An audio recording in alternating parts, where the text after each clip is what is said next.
जागरण मेळाव्याचे आयोजन म्हसळा तालुका हिंदू संघटनेच्या वतीने दिनांक 11 जानेवारी 2025 रोजी करण्यात आले होते। या मेळाव्यासाठी श्रीरीस महाराज मोरे यांना मुख्य प्रवक्ता म्हणून आमंत्रित करण्यात आले होते।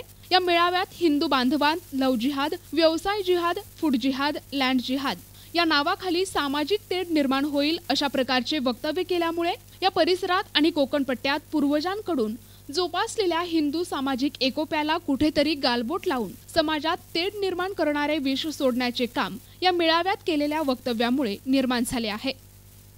ज्यांच्या कपाळावर टिळा त्यांच्याकडूनच खरेदी करा असे आवाहन श्रीरीस महाराज मोरे यांनी केले असून सामाजिक मेळावा होत असताना सर्व धर्म समभावाचे शिक्षण प्रत्येक धर्माच्या कार्यक्रमात प्रमुख वक्ते देत असतात। मात्र या ठिकाणी कुठेतरी चुकीचे वळण वक्तव्यातून घेण्याचे काम श्रीरीस महाराज मोरे यांच्याकडून झाले।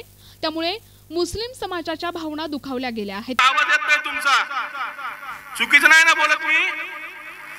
माझं लेकरू महत्वाचं आहे का भैयाचं पोट भरणं महत्वाचं आहे? महिला मंडळ आम्ही काही खरेदी करत नाही। पुरुषाला तुम्ही सांगितलं तरच तो बाजारात जातो, नाही त्याला काही एवढी हौस आलेली नाही।